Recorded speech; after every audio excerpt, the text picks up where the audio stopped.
네, 오늘 하나님의 말씀은 계속해서 에스겔서를 가지고 말씀을 전하고자 합니다. 오늘은 에스겔서 6번째 말씀, 이스라엘 족속 죄악의 결과, 이런 제목입니다. 말씀 제목을 딱 들으면 별로 이렇게 듣고 싶지 않죠? 네, 이스라엘 족속의 죄악의 결과. 예를 들어서 하나님의 말씀 제목이 우리의 가정이 살 수 있는 길, 얼마나 좋겠어요. 네. 나의 어려움을 극복할 수 있는 지혜, 그러면 얼마나 좋겠어요. 네. 저는 하나님의 종이라 하나님의 말씀을 그대로 전하는 종이기 때문에, 그래도 하나님의 말씀을 제대로 증거할 때 하나님께서 예비하신 자들은 그 말씀이 들려줄 줄로 믿습니다. 이스라엘 족속은 지금 어떤 형편에 있는가? 에스겔은 바벨론 포로 후의 선지자이기 때문에, 그러면 이스라엘 족속이 어떤 상태에 있죠? 예, 바벨론의 포로로 잡혀가 있어요. 포로로 잡혀가 있어요. 포로로 잡혀가 있는 이스라엘 족속에게 에스겔이 하나님의 말씀을 전하고 있는 것입니다. 하나님은 어려움에 있는 자들에게도 말씀해 주십니다. 어려움이 없는 자들에게도 말씀해 주십니다. 왜 이스라엘 족속이 바빌론 포로에 가서 그렇게 힘겹게 살아야 하는가? 그 이유가 뭐죠? 제목에 힌트가 있어요. 이스라엘 족속의 뭐 때문에? 죄악 때문에. 죄는 모든 비참과 모든 재앙을 가져와요. 더러운 것들이 달라붙는다, 그런 얘기예요. 제가 여기 교회에 가끔 이렇게 저쪽 뒤편에 보면 쓰레기를 버리는 데가 있어요. 가서 쓰레기를 버리려고 해서 탁 버리잖아요. 더러운 날파리들이 휙 하고 올라오고요, 그 안에서 꿈틀꿈틀 대고 그래요. 더러운 것 속에는 더러운 것들이 몰려들게 돼 있습니다. 죄는 악하고 더러운 것입니다. 그래서 모든 더러운 것과 악하고 추잡한 것들이 계속 몰려들어서 사람들이 살 수가 없어요. 죄가 그렇게 무서운 건데 사람들은 죄를 아주 우습게 여깁니다. 바벨론 포로로 끌려와서 왜 힘겹게 살고 있는가? 왜? 죄악 때문에. 왜 자녀는 죽고 부모들은 포로로 끌려왔는가? 뭐 때문에? 죄 때문에. 왜 그들의 가정이 허물어졌는가? 나라가 망했는가? 하나님의 그 영광스러운 솔로몬 성전이 다 뜯겨가고 완전히 폐허가 됐는가? 왜요? 죄악 때문에. 그럼에도 불구하고 왜 그들은 하나님의 말씀을 듣기를 싫어했는가? 왜요? 죄 때문에. 그들이 죄가 많으면, 죄는요, 하나님의 말씀을 듣기를 싫어해요. 하나님의 교회에 오는 것도 싫어해요. 교회에 왔다라고 하는 얘기는요, 어마어마한 기회가 주어진 거예요. 어마어마한 은혜의 조짐이 보이는 것이에요. 제가 하나님의 말씀 전하고 주일날 여러분들이 이래 보면 말이죠, 하나님의 말씀의 은혜들을 많이 받아요. 그런데 하나님의 백성들은 양이라고 하나님이 말씀하셔서 어떻게 해야 됩니까? 하나님의 말씀을 또 들어야 되겠죠. 양은, 음매하는 양은 되새김을 하잖아. 하나님의 말씀을 주일날 한 번 듣고는 많이 놓쳐요. 그리고 많이 빼앗겨요. 또 우리의 기억이 한계가 있어요. 은혜는 쉽게 물에 새기기 쉬워요. 그래서 제가 뭐를 합니까? 주중에 뭐라고 합니까? 노아방주 방송에서 한 번 더 들어라.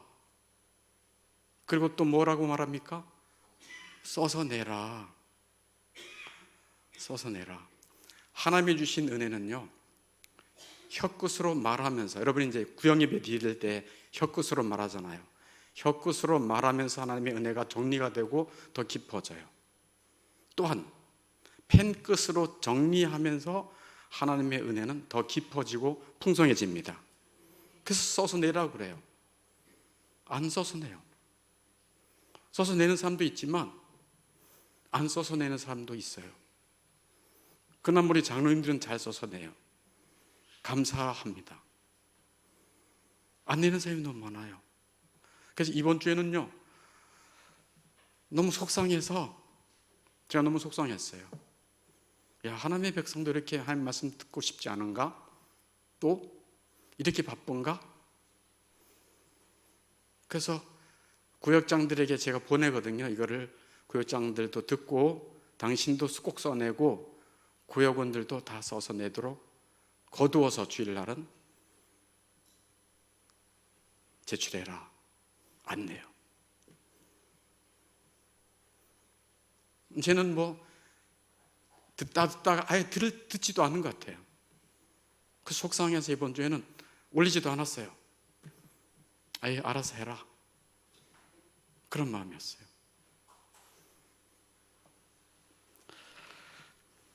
예수님은 우리를 사랑하시는 주인이십니다. 예수님 뭐라고 말씀하셨냐면 사람이 밥으로만 사는 거 아니다. 하나님의 입에서 나오는 모든 말씀으로 사는 것이니라. 아멘. 사람은요, 동물과는요,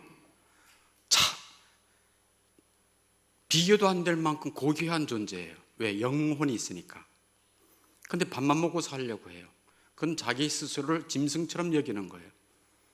새끼 꼬박꼬박 챙겨 먹는데 하나님의 양식은 잘 안 먹으려고 그래요. 또 여러분을 사랑하고 이끄는 주의 종의 말도 다 씹어요. 안 들어요. 제가 힘이 나겠어요? 그래서 이번 주간은 좀 많이 속상했다는 걸 얘기를 해야 알지. 목사님은 항상 충만한 것 같은데 속상한 일이 있는 거예요. 요즘 금값이 고공행진인데요, 돌잔치에 한돈 3.75g 한돈이 95만 원, 100만 원 육박하잖아요. 그래서 반돈 금반지도 유행하고요, 또 1g 금반지도 유행하고 있어요. 너무 비싸지니까 쪼개서. 그래서 제가 그런 마음을 가졌어요. 하나님, 저에게 건강을 주세요. 그래가지고 우리 성도들이 은깨순을 내면은 1g의 금씩 주려고 1g씩 매주마다 금을 줘. 그러면 써서 낼까 안 낼까요? 아마 여러분 죽으라고 써서 낼걸요? 죽으라고 써서 내.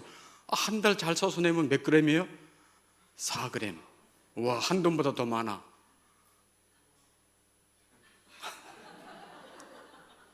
근데 하나님은 그렇게 해서 돈을 주는 게 아니고 하나님의 말씀은요, 정금보다 더 귀하대요. 하나님의 말씀은 정금보다 더 귀하대요. 여러분 잘 알지만 저희 교회 맨 초창기에 다니다가 사정이 있어서 우리 교회를 떠난 홍상민이라고 있어요. 제 제자였잖아요. 그 걔가 그 홍상민이 72년생이에요. 근데 그 많이 어려웠어요. 사업을 하는데, 사업하는 사람은 항상 이 기복이 있잖아요. 그래서 제가 한 2년 전쯤에 전화를 해가지고, 야, 너 72년생이잖아. 근데 너 생각하면서 내가 말씀이 하나 생각났다. 시편 119편 71절에 보니까 고난당한 것이 내게 유익이라. 이런 말미암아 내가 주의 율례를 배우게 되었나이다 라고 말씀하잖아. 근데 너 72년생이지? 근데 72절이 또 너무 귀하더라. 주의 입의 법이, 즉 하나님의 말씀이 내게는 천금은보다 좋으니이다. 네가 어려움 중에 주의 율례를 하나님 배우게 하시려고 하는 것 같아. 그러니까 지금부터 하나님의 말씀을 가까이 하고, 하나님의 말씀이 억수로 수억 버는 것보다도 천금은보다 좋다라고 고백한 이 성도처럼 너에게도 그런 은혜가 있기를 바란다 하고 제가 전화했던 기억이 나요. 여러분, 정말 하나님의 말씀이 금 한 덩이보다도, 이만한 거 한 덩이보다도 귀하게 좋다고 생각하십니까? 근데 그렇게 좋게 여기지 않는 것 같아요. 그러니까 말씀 다시 듣는 것도 부담스러워요. 근데 여러분들이, 우리가 다 죄가 있기 때문에 싫어한다니까요. 하나님의 말씀 듣기를 싫어하고, 가까이 하는 거 싫어하고 그냥 억지로 한번 들어보려고 하고, 그렇지만 하나님은 그러한 패역한 족속들에게, 에스겔에게 하신 말씀이에요. 이 그러한 패역한 족속들에게 하나님은 끊임없이 뭐 하기를 원하시죠?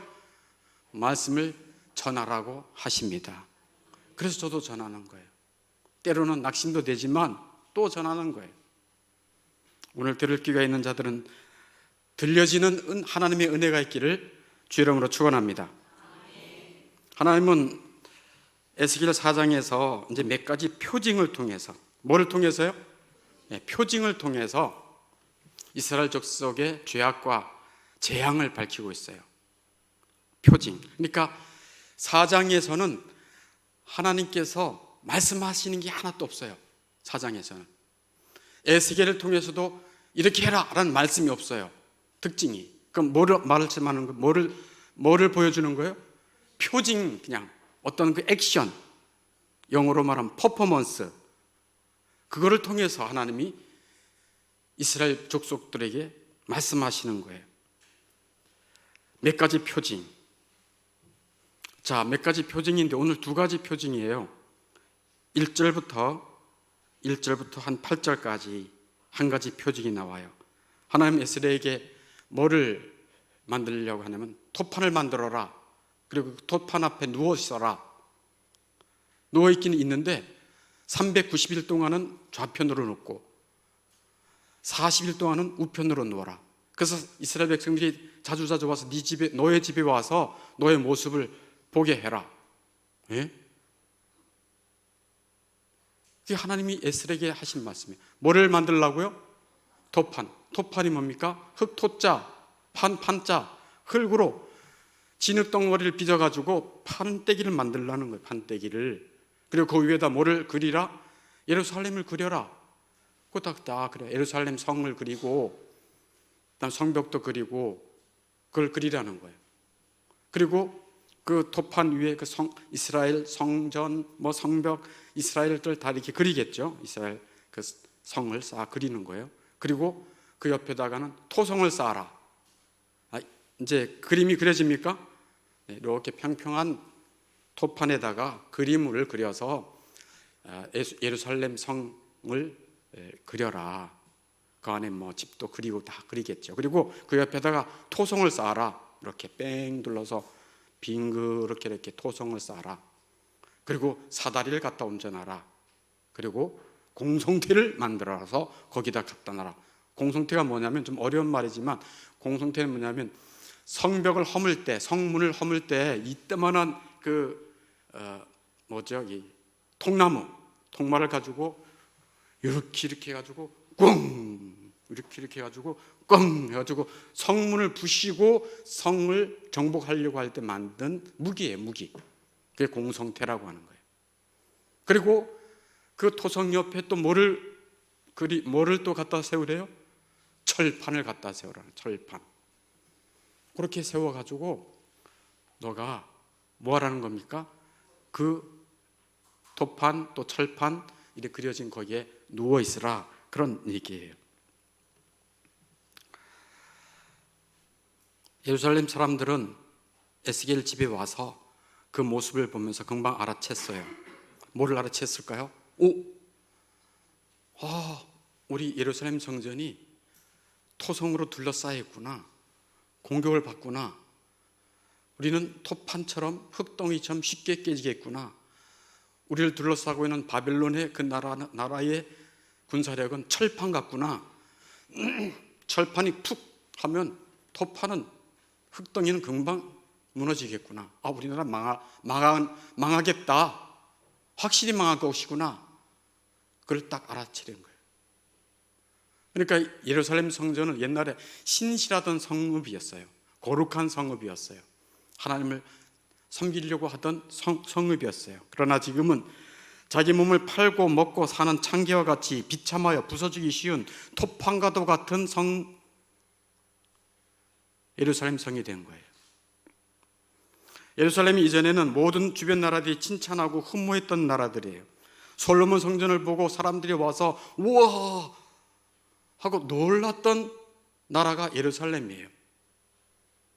마치 우리나라와도 비슷해요. 우와, 6.25 사변의 잿더미 속에서 한강의 기적을 일으키고 이런 나라가 세상 천지에 없어. 야, 대한민국에 가서 배워오자. 우와, K-팝, K-푸드, 그렇게 칭찬받는 나라였어요. 어디가? 예루살렘 성전. 그래서 여러분, 그 구역예배 시티에도 있지만 왕상은 열왕기상이라는 얘기예요. 열왕기상 10장 8절에 이 시바야 왕이 와가지고 이렇게 칭찬해요. 같이 읽어보겠습니다. 시작. 복되도다 당신의 사람들이여, 복되도다 당신의 이 신하들이여. 아멘. 너무 복받은 나라라고 칭찬해요. 이게 예루살렘, 이스라엘 그 나라였어요. 그런데 지금은 예루살렘 도시와 성전이 맥없이 무너지기 쉬운 토판처럼 되어버렸다는 것을 보여주는 거예요. 토판처럼 순식간에 깨질 것이라는 것을 보여주는 거예요. 그걸 하나님이 보여주시는 거예요. 그리고 왼편으로 누워서 390일, 왼편으로 누워서 390일인데 4절에 한번 보세요. 4장 4절에 보면 왜 왼편으로 누워서, 4장 4절 같이 읽어볼까요? 시작. 너는 또 왼편으로 누워 이스라엘 족속의 죄악을 짊어지되 내가 눕는 날씨대로 그 죄악을 담당할지니라. 오, 이스라엘 백성들이 죄를 많이 졌나 보다. 근데 며칠 동안 누워 있으래요? 390일. 390일은 5절에 하나님 이렇게 말씀해요. 같이 한번 읽어볼까요? 내가 그들의 범죄한 횟수대로 내게 날수를 정하였나니 곧 390일이라. 너는 이렇게 이스라엘 족속의 죄악을 담당하고. 또 오른쪽은 40일을 하라 그랬어요. 근데 그 하루가 1년이라. 그러니까 390일은 실제 이스라엘 백성들이 포위당해서 고통당한 기간이에요. 390일. 그러니까 390이니까 30일로 나누면 약 13개월입니다. 약 13개월 동안 포위를 당해서 고통당하고 처참하게 비참하게 무너진 기간이, 완전히 동그랗게 포위당해서 먹을 것도 없고 어디 나가지도 못하고 포위당한 생쥐처럼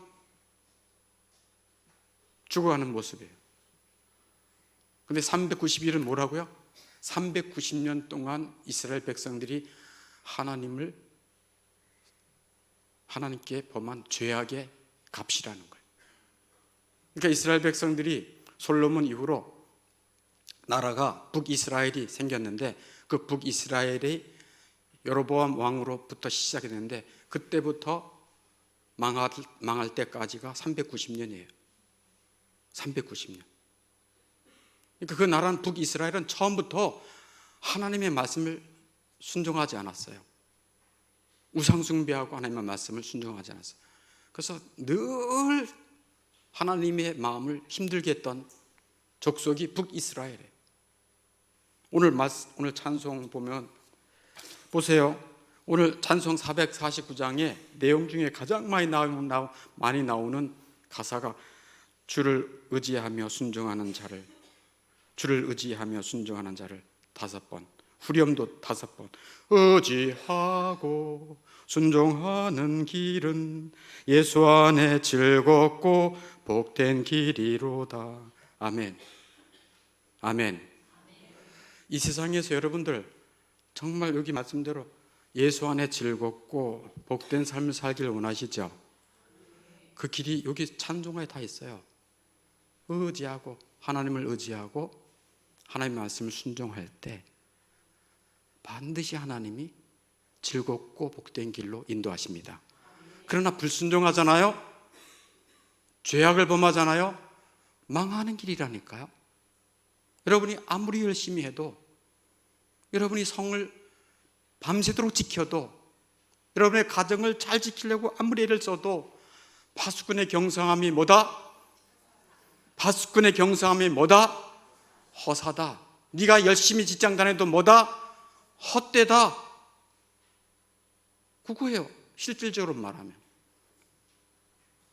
그러니까 이스라엘 백성이 390년 동안 하나님 앞에 범죄한 것에 대한 형벌을 지금 내리겠다라고 하는 얘기예요. 하나님은 범죄한 것에 대해서 오랫동안 참으시지만 반드시 심판하십니다.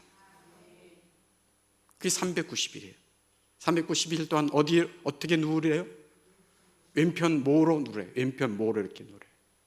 제가 이 말씀을 준비하면서 날 보고 이렇게 누우라 했으면 잘 눕겠다 생각이 들었어요. 왜냐하면 제가 역류성 식도염이 있거든요. 그래서 너무 피곤할 때 이렇게 누우면요 힘들어요. 근데 위가 좌측으로 이렇게 내려져 있잖아요. 위치적으로 의학적으로 보면. 그래서 왼쪽으로 이렇게 누워 있으면 조금 편해요. 왼쪽으로. 여러분도 역류성 식도염이 있는 사람은 왼쪽으로 누우세요. 그냥 왼쪽으로 눕지 마시고 왼편으로 누우면서 에스겔처럼 390일 이런 생각을 해야 돼. 영적인 생각을 해야 돼. 항상 영적인 생각들을 해야 돼. 이거요 진짜 고된 일이에요. 여러분 생각해 보세요. 390일 동안 누워 있어 보세요. 옆으로. 그리고 또 오른쪽으로 또 40일. 쉬운 일이 아니에요. 40일은 뭐라고요? 40일은 설명 안 했죠. 40일은 남유다의 경건한 왕이 누구냐면 요시야라는 왕이 있어요. 이 요시야를 잊어버리면 안 되는데요. 남유다의 요시야 왕이 있었는데 그 요시야 왕에게 마지막에 남유다가 회개하고 개혁할 수 있는 기회를 주셨어요. 그런데도 이스라엘 민족이 하나님의 말씀을 씹었어요.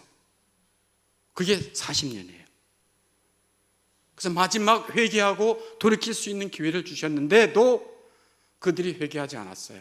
그래서 그들의 가정, 그들의 성전, 그들의 나라가 개혁되고 새로워질 수 있는 기회를 주셨음에도 불구하고 안 했어요. 끝까지 안 했어요. 그래서 그게 40일이에요. 선지자가 행하는 일은 너무 힘들고 지루한 일이에요. 하나님의 종의 직분이 그렇다는 것을 보여주는 것이에요. 예루살렘 성읍의 사람들은 에스겔 집에 와서 그것을 보면서 하나님이 어떻게 우리나라에게, 우리 가정에게 심판과 저주를 퍼부을 것이라는 것을 눈으로 봤어요. 눈으로 보는 이미지들은 통상적으로 말보다 더 깊은 인상을 남깁니다. 눈으로 보는 이미지는 귀로만 듣는 것보다 더 깊은 인상을 남길 수밖에 없어요. 안 지워져요. 한번 찰나로 탁 봤는데 안 지워지는 거예요. 그렇잖아요. 여러분 좋아하는 미스김 탁 만났는데 그 이미지가 지워져요, 안 지워져요? 안 지워져. 다 지워졌어요 벌써? 네. 전 첫인상이 딱 안 지워져요. 그만큼 보는 것이 중요하다는 얘기예요.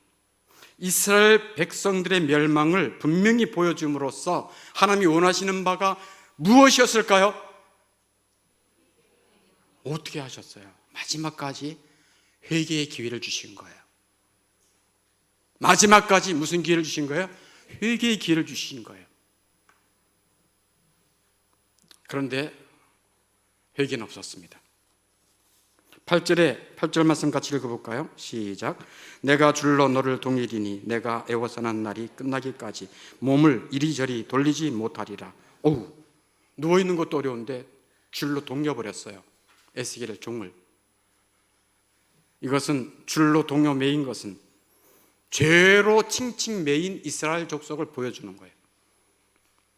죄로 칭칭 동임을 받아서 자기가 빠져나올 수 없는 거예요. 이거를 보여주는 내용이에요. 자, 그 다음에 9절부터 17절까지. 그러니까 에스겔 4장 1절부터 8절까지는 토판 또 그 주변에 있는 철판, 이스라엘 백성들의 멸망을 보여주는 그림이라면, 표징이라면, 이제 9절부터 마지막 17절까지 또 하나의 표징이 나오죠. 그것은 예루살렘 성이 완전히 포위됐잖아요.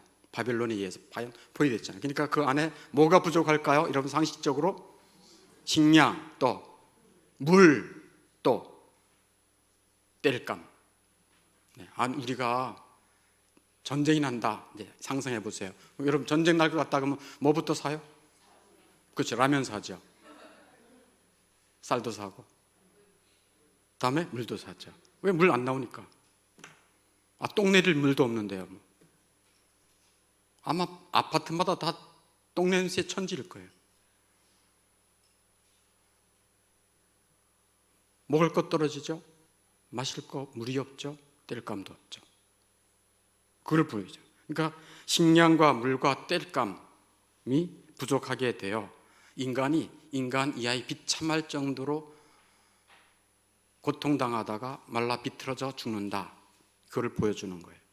이 구절에 나오는, 구절에 보니까 밀, 보리, 콩, 팥, 조, 귀리를 가져다가 떡을 만들어라.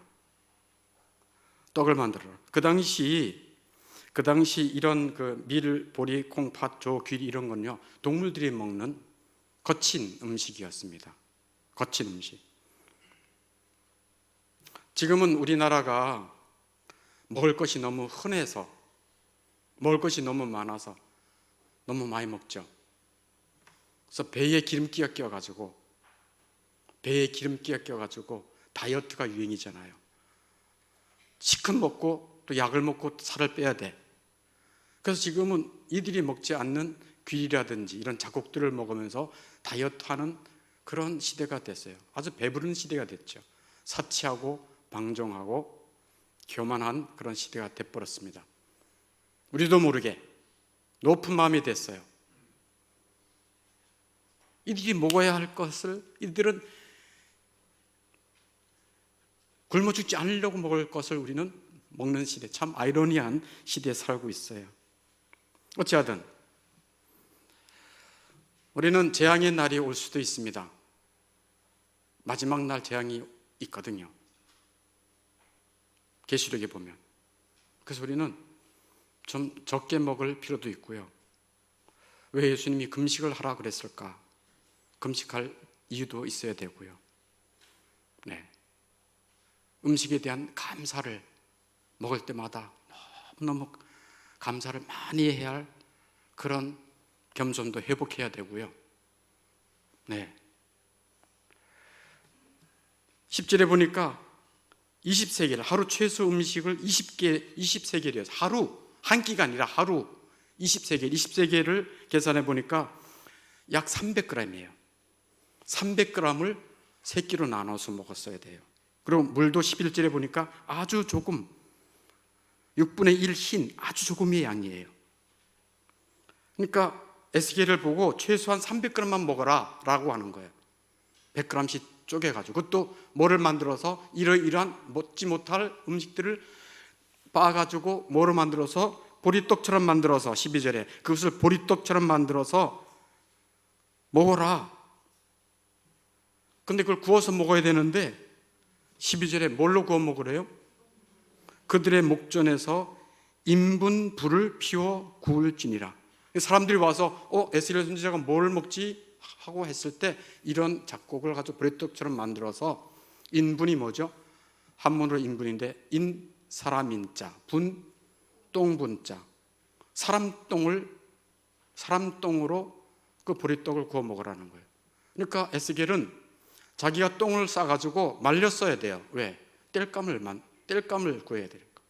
다른 사람이 똥 싼 것도 거둬 들어가다 자기 집 옆에 말려줬어야 돼요.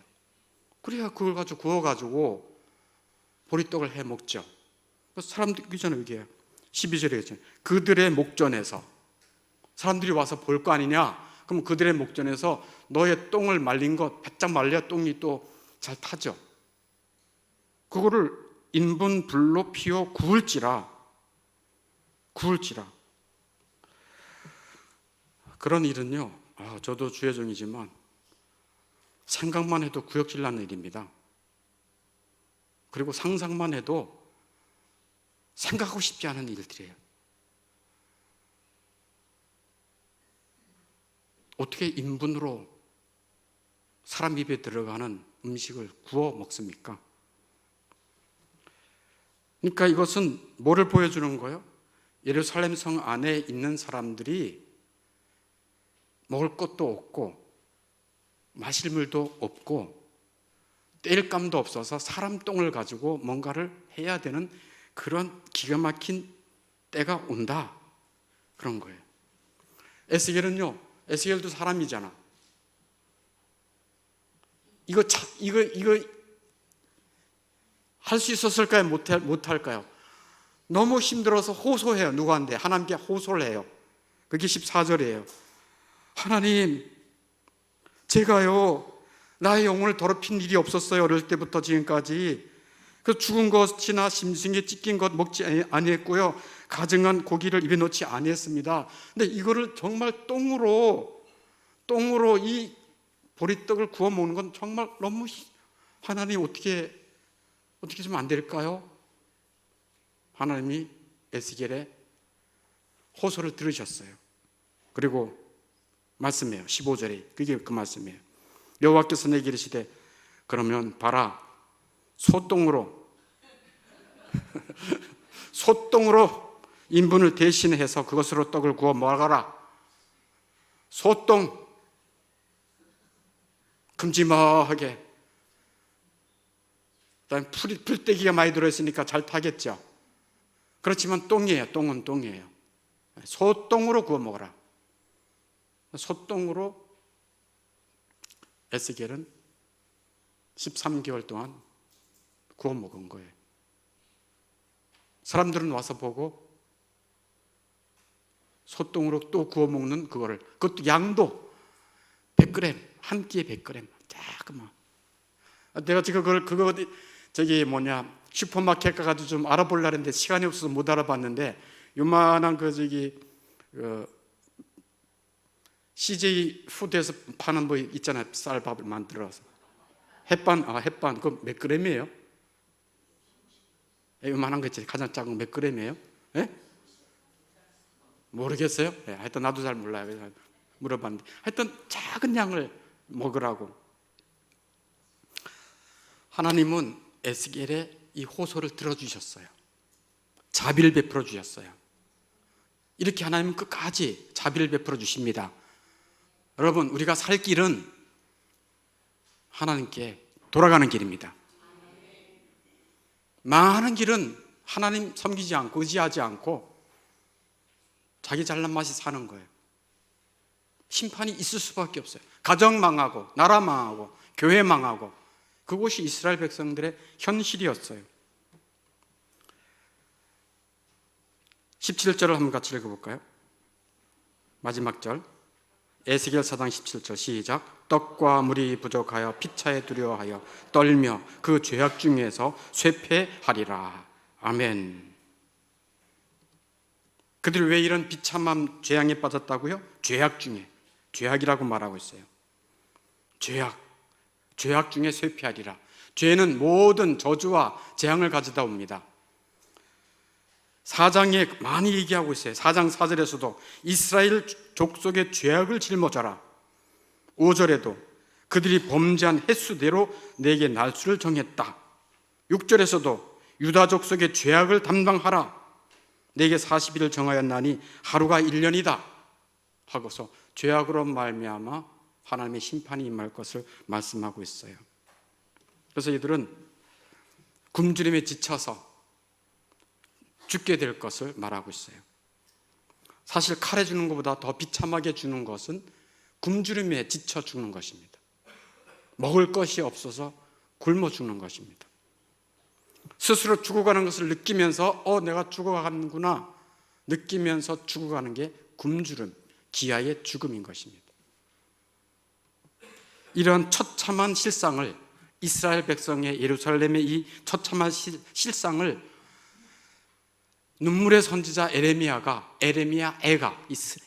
슬픔의 노래를 부르면서, 여러분 구역예배 시티에 있죠. 에레미야 애가 4장 6절에서 9절까지 그 현실을 보여주고 있어요. 제가 읽어보겠습니다. 이제는 딸 내 백성의 죄가 소돔의 죄악보다 무겁도다. 하나님의 백성의 죄가 어디보다 더 무겁대요? 소돔 고모라보다 더 무겁대요. 그 죄가 관영한 거예요.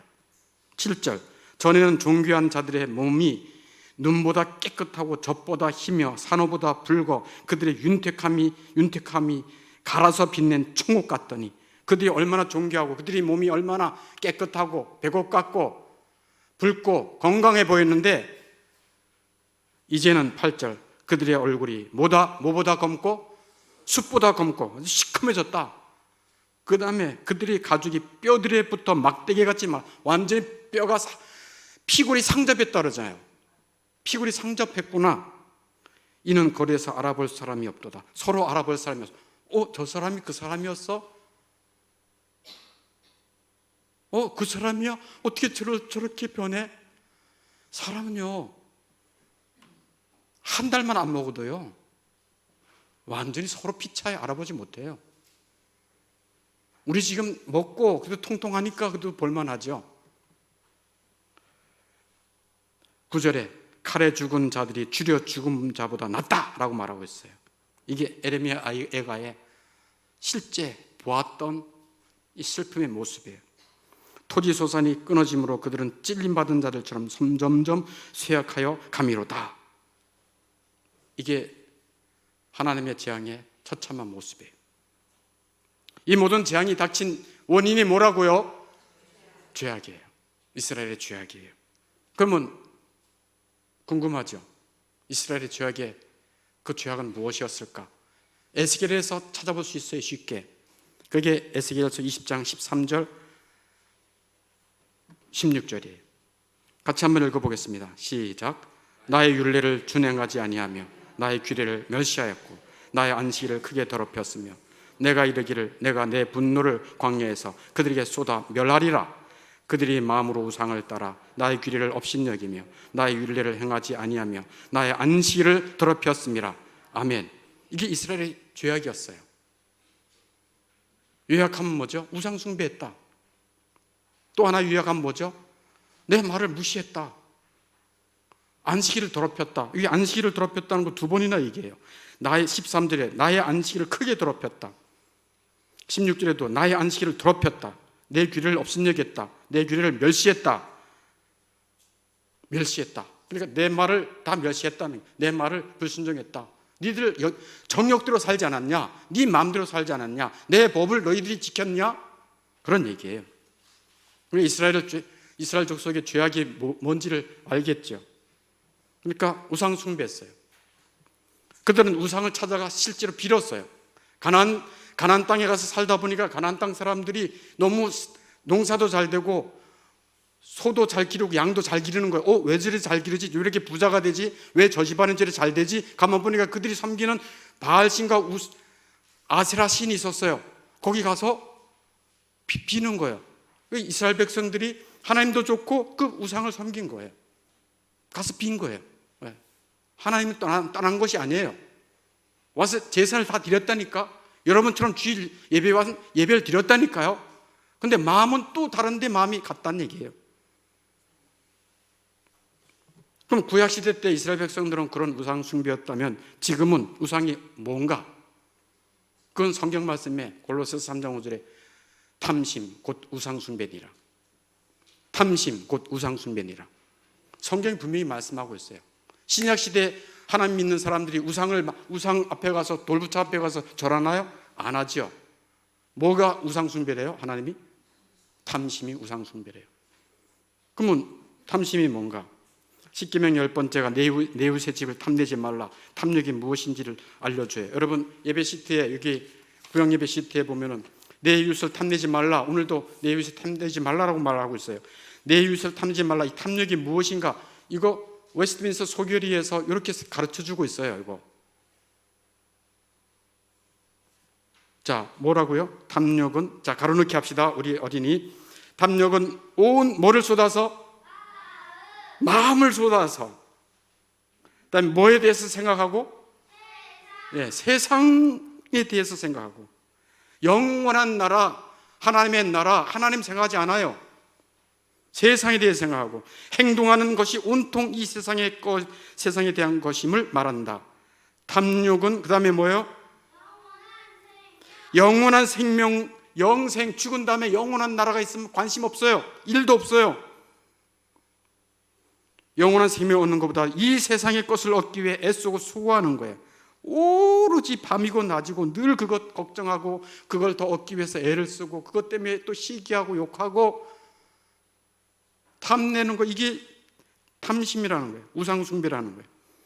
탐욕을 가진 자는 자신의 뭐에 마음을 두지 않는다? 네, 자신의 구원에 마음을 두지 않아요. 따라서 그리스도에게 관심이 없어요. 그리스도를 가장, 그다음 뭐예요? 그리스도를 가장 사랑하지 않아요. 뭐를 사랑할까요? 세상을 사랑하죠. 뭐를 사랑할까요? 사람을 사랑하죠. 뭐를 사랑할까요? 돈을 사랑하죠. 뭐를 사랑할까요? 자기를 사랑하죠. 그 디모데 전서에 말씀 있잖아요. 자기를 사랑하고 돈을 사랑하고 쾌락을 사랑하고 자기 종욕을 쫓아 사는 것이 그게 탐심이에요. 이 세상이 말세에 이렇게 되겠다. 자기를 사랑한다, 돈을 사랑한다, 쾌락을 사랑하는 때가 이 마지막 때의 모습이다라는 것을 말씀해 주고 있어요. 지금 온통 그렇잖아요.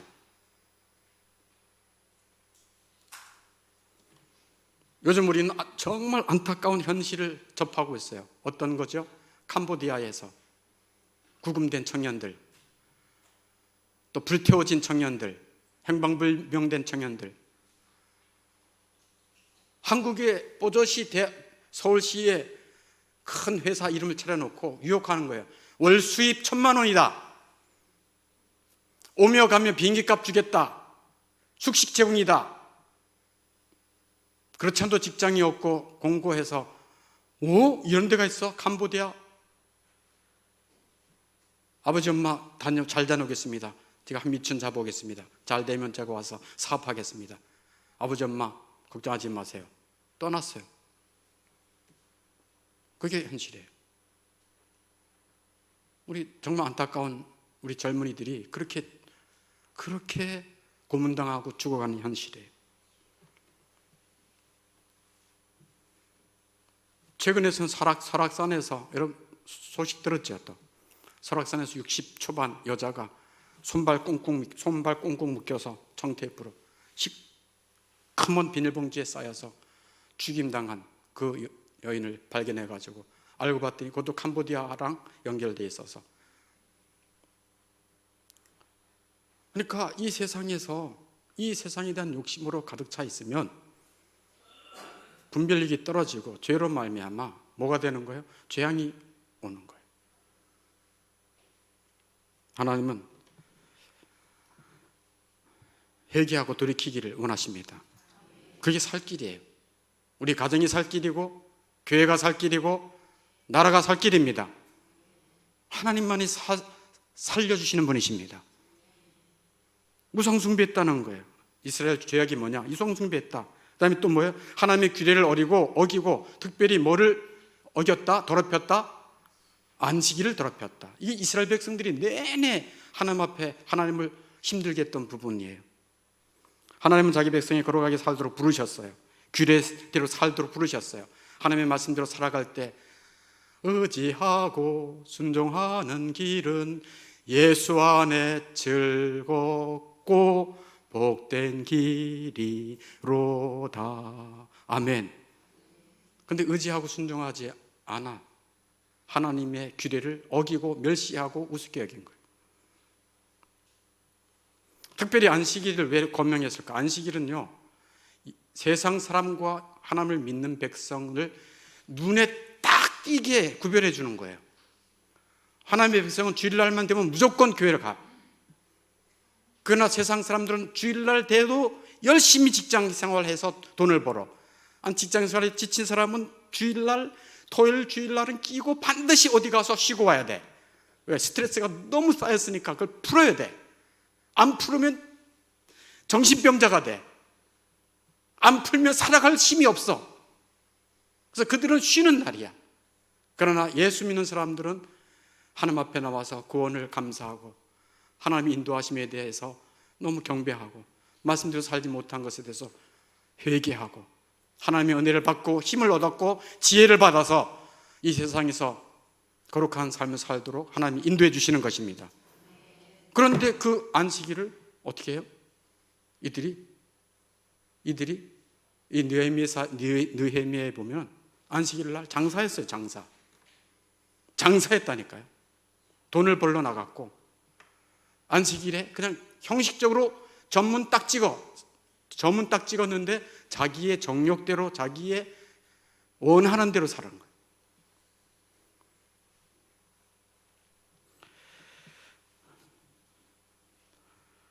그리고 또 이 이스라엘 백성들은요, 특별히 결혼 또한 하나님의 말씀을 어겼어요. 너희 딸을 이방인들에게 주지 말아라. 너희 아들을 위해서 예수 안 믿는 이방 여인을 데려오지 말아라. 그거예요. 결혼, 믿는 자들과 하나님의 백성들과 같이 결혼하게 해라. 그거예요. 지금 이 신약시대에 살아가는 예수 믿는다 하는 사람들 가운데서도 사윗감이 세상적으로 괜찮고 직장도 괜찮고 돈도 잘 벌고 학벌도 괜찮고 그러면 예수 믿든 안 믿든 관계하지 않고 어떻게 해? 내 딸을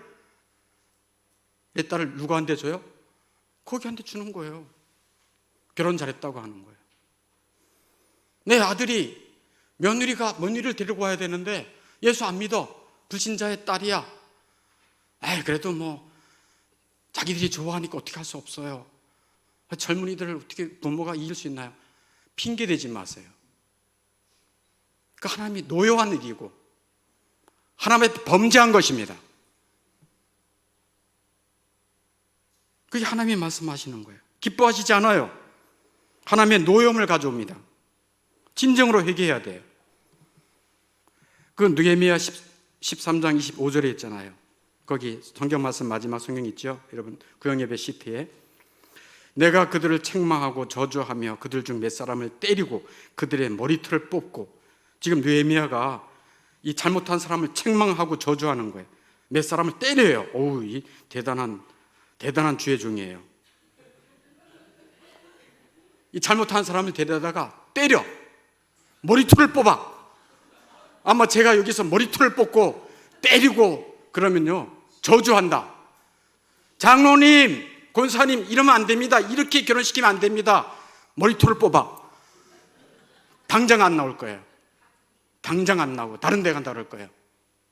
근데 이 느헤미야는 대단해요. 뭐라고 그래요? 머리털을 뽑고 이르되 너희는 너희 딸들을 그들의 아들에게 주지 말아라. 너희 아들들이나 너희를 위하여 그들의 딸을 데려오지 않겠다고 하나님께 가르쳐 맹세해라. 이게 이스라엘 백성들이 지은 범죄예요. 그래서 이방인들과 함께 그냥 아무나 데리고 혼인시킨 거예요. 그러면서 예를 하나 딱 들어요. 느헤미야가. 그게 26절이죠. 또 이르기를 옛날에 우리 조상들 가운데 이스라엘 왕 솔로몬이 있지 않았냐? 근데 그 솔로몬이 이런 일로 범죄하지 않았느냐? 그는 많은 나라 중에서 비길 왕이 없다. 최고의 왕이었다. 지혜로운 왕이었다. 하나님의 사랑을 입은 자였다. 그래서 하나님이 그를 왕으로 삼아 온 이스라엘을 다스리게 하였으나 여기까지 좋아요. 그 다음에 뭐를 범죄했어요? 이방 여인이 그를 범죄하게 했다. 27절에 너희가 이방 여인을 아내로 맞아 이 모든 큰 악을 행하여 우리 하나님께 범죄하는 것이 우리가 어찌 용납하겠느냐, 이거예요. 지금 시대도 똑같다니까요. 예수님 믿는 권사님이 자기 아들을 결혼시킬 때 예수 안 믿는 자하고 결혼시킨다니까요. 예수 안 믿는 사위를 데려온다니까요. 회개해야 됩니다. 하나님의 노여움이 있다는 거예요. 이게 구약에만 있는 얘기 아닙니다. 신약에도 너는 믿지 않는 자와 몽예를 같이 하지 말아라. 나중에 전도하면 되죠. 평소에 전도 안 하다가 잘 또 하겠습니까? 못합니다. 더구나 가까이 있는 자기 남편, 자기 아내는 전도 못해요. 정말 힘들어요. 저희 여동생, 제 바로 밑에 여동생 쥐띠 60년생이에요. 결혼할 때 그 신랑이 정말 잘생겼어요. 직장도 괜찮았어요. 생활력도 강했어요. 우리 어머니 권사님이었어요. 결혼시켰어요. 깜빡 속았죠. 뭘 속아. 교회 잘 나오겠습니다. 그리고 교회까지 나왔어요. 몇 번 나오다가 안 나왔어요. 결혼하고 나니까 안 나와요. 지금까지 개고생하는 거예요. 내 여동생. 오늘 아침에도 기도해 줬어요. 그 동생 하나님 불쌍히 해달라고. 정말 불쌍히 해달라고. 그 여동생만 생각하면 마음이 아프고 눈물도 나요. 현실이에요. 현실이에요. 겨우 이혼은 하지 않고 살고는 있지만 사는 게 아니에요.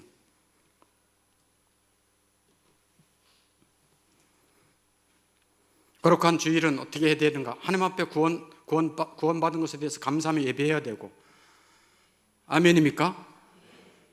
회개해야 되고, 정말 이 땅을 거룩하게 살아갈 수 있도록 은혜를 달라고 간구하고, 지혜를 달라고 간구하고. 제가 아까 여러분 축복하며 기도할 때 우리나라가 어떤 나라입니까? 자유경제주의가 확실한 나라 아니겠습니까?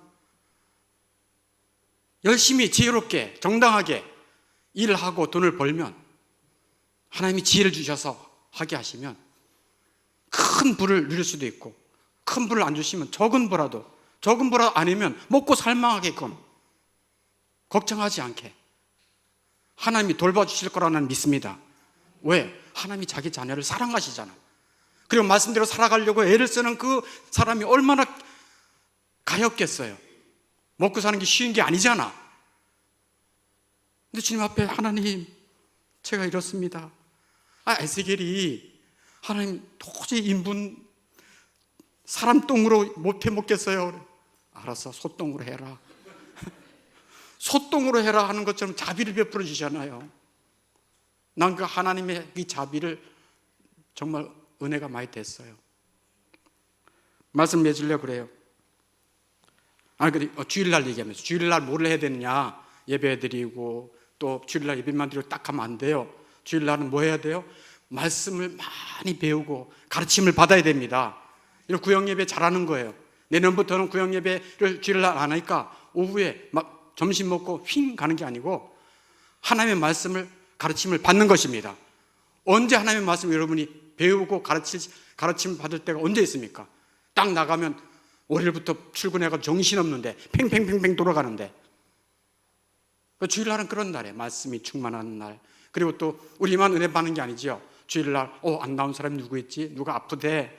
누가 아프디야? 병원에 입원했디야? 그럼 찾아가서 기도해주고, 누가 너무 힘들대 가서 위로하고 사랑을 베풀고 나눠주고, 아멘. 그리고 전도할 영혼이 있대, 같이 가자. 그래서 주일날 전도팀들도 있는데, 우리 교회 전도팀도 있잖아요. 주일날 굳이 저게 안 나가도 어떤 사람이 너무 힘들어하는데 영혼이 있대, 그럼 그 집에 가서 거기서 전도하고 말씀 전하고, 그것이 거룩한 주일인 것입니다. 주일은 나의 날이 아니에요. 주의 날이에요. 아멘. 그래서 주님 중심으로 살아야 돼. 내 날이 아니다. 점만 찍고 내가 할 거 다 하고, 아닙니다. 자, 이제 말씀을 맺으려고 합니다. 오늘 말씀 제목이 이스라엘 족속의 죄악의 결과예요. 이 말씀을 듣고 요약을 또 해드려야 돼요. 또 그 다음에 적용도 해줘야 돼요. 두 가지 요약을 합니다. 뭘로 요약할 수 있느냐? 첫째, 죄악은 모든 저주와 재앙을 가져온다. 첫 번째, 뭐라고요? 죄악은 모든 저주와 재앙을 가져온다. 죄를 우습게 여기면 안 됩니다. 죄를 쉽게 지어서도 안 됩니다. 지을 수 있어요. 그러나 죄를 지었을 때 뭐를 해야 됩니까? 두 번째는 회개가 살 길입니다. 회개하는 길이 살 길입니다. 하나님이 가정을 살리십니다. 이 땅의 교회도 다시 살리실 겁니다. 나라도 살리실 것입니다. 죄악이 살 길이에요. 근데요, 자, 이제 저를 좀 보세요. 회개해야 됩니다. 회개가 살 길입니다 라고 말을 했어요. 여러분, 회개가 안 될 거예요. 회개는요, 자기 마음대로 안 돼요. 그럼 어떻게 회개가 가능하나? 하나님이 은혜 주셔야 돼요. 하나님이 그 마음을, 회개할 마음을 주셔야 돼요. 그렇지 않으면 회개가 안 돼요. 더 광박해져요. 하나님의 말씀을 더 우습게 여겨요. 하나님이 그 회개할 마음을 주셔야 돼요. 자, 보세요. 자, 그럼 저를 이제 마지막이니까 집중해서 마지막 다 왔습니다. 이스라엘 남유다의 마지막 가장 경건한 왕이 누구냐면 요시야라고 하는 왕이에요. 한번 따라해 보세요. 누구라고요? 요시야. 요시야. 요시야. 네. 요시. 일본 말인데 요시야. 네. 요시야. 이 왕이에요. 경건한 왕인데요. 하나님을 사랑하고 하나님의 말씀을 듣고자 하는 사람은요, 옆에 경건한 선지자를 하나님이 두세요. 그래서 요시야 왕 옆에 누가 있었어요? 그 당시 남유다니까 망할 때쯤이니까 누구예요? 예레미야가 있었죠. 그 다음에 요시야 왕 옆에는 훌다, 한번 따라해보세요. 훌다라는 여선지자 또 있었어요. 그래서 왕이 여선지자 훌다에게 사람을 보내서 우리가 어떻게 해야 될까 하고 물으라 그랬어요. 그랬더니 여선지자 훌다가 이스라엘 백성이 이렇게 될 거다 책망했어요. 회개하라고 그랬어요. 그게 이제 역대하 34장에 나와요. 34장 24절부터 쭉 나오는데, 역대하 34장 24절부터 쭉 나오는데, 근데 요시야가 회개를 해요. 그게 27절이에요. 회개할 때 절대 이건 잊어버리면 안 되는데요, 회개할 때 세 가지가 있어요. 요시야가, 첫째는 부드러운 마음을 하나님이 주시고요, 두 번째는 겸손한 마음으로, 세 번째는 회개가 해요. 부드러운 마음, 겸손한 마음, 그 다음에 회개의 마음. 마음이 단단하고 까칠하고 높은 마음은 회개가 안 돼요. 그 다음에 겸손한 마음이라야 회개가 되고요, 그 다음에 부드러운 마음, 겸손한 마음, 그 다음에 회개를 해요. 그래서 요시야가 그렇게 기도를 해요. 그랬더니 하나님이 너무너무 놀라운 응답을 주세요. 너무너무 놀라운 마음을, 즉 응답을 주세요. 하나님은 부드럽고 겸손한 마음에서 나오는 회개를 받으시고 그 사람에게 응답하시고 저주를 거두십니다. 이게 하나님이 하시는 방법이에요. 그렇게 준비시키세요. 그래서 그런 마음을 주세요. 근데 하나님의 말씀을 듣고 회개하는 마음이 생겼다, 겸손한 마음이 생겼다, 내 마음이에요? 하나님 주신 마음이에요? 하나님이 예비하신 마음. 자, 보세요. 예를 하나 딱 떠드릴게요. 주인이 수레바퀴를, 역사의 수레바퀴, 개인의 생사화복의 수레바퀴를 하나님이 이끄시는데, 수레바퀴를 준비해서 끌고 가려고 할 때 가장 먼저 하는 일이 뭘까요? 주인이 수레바퀴에 짐을 실어서 끌고 가려고 할 때 가장 먼저 하는 일이 뭘까요? 네? 수레바퀴를 둥글게 만드는 거예요. 수레바퀴를 둥글게 만들어서 수레를 끌고 가는 거예요. 하나님이 자기의 사람들에게 부드러운 마음 준비하시고 겸손한 마음 주시고 그 속에 회개의 영을 주셔서 그걸 다 만들어 주세요. 하나님이 만드셔서 이끌고 가시는 것입니다. 그래서 회개도 우리 힘으로 안 돼요. 절대로 안 돼요. 제가 여러분에게 회개하세요, 회개가 살 길이면 여러분 회개하세요 한다고 되는 게 아니고요, 하나님이 준비시켜 주십니다. 그래서 여러분의 마음이 회개할 마음이 없어. 그러면 어떻게 해야 될까요? 저에게 제 마음을 좀 낮춰 주세요. 제 이 단단한 마음을 부드럽게 해주세요. 회개의 마음을 주세요. 제가 어떠한 죄를 저질렀는지 깨닫고 회개할 마음을 주세요 하고 하나님 앞에 간구하는 거예요. 근데 벌써 그런 회개하는 마음이 있어. 죄종의 말을 듣고 우리 집안이 회개해야 되겠구나, 하나님의 노임이 있겠구나, 하나님 하고 회개합니다. 그리고 맨날 며칠이고 주님 앞에 회개하는 마음이 생겼다라고 한다면 하나님의 은혜가 임한 것입니다. 그 마음을 준비시켜 주신 거예요. 부드러운 마음으로 준비시키시고 겸손한 마음으로 준비시키시고 수레를 둥글둥글게 만들어 놔가지고 끌고 가시는 거예요. 하나님이 끌고 가시는 하나님의 사람들 되기를 바랍니다. 저는 이 시대야말로 에스겔 선지자의 시대와 비슷하다고 생각했더래요. 가정이 망가지고 있죠. 나라가 이 모양이죠. 교회도 이 모양이죠. 정말 주님 앞에 회개하고 들어올 때 우상을 더 버리고 안식일을 더럽혔던 거 회개하고 아무나 결혼시키려고 했던 마음도 회개하고 주의 말씀대로 내가 100% 살지는 못하지만 그래도 주의 말씀이 내 생명의 길이니 주의 길을 순종하면 날아가겠습니다 라고 하는 그러한 마음으로 하나님을 따라가는 하나님의 택한 거룩한 백성들 될 수 있기를 주의 이름으로 축원합니다. 우리 함께 찬양하겠습니다.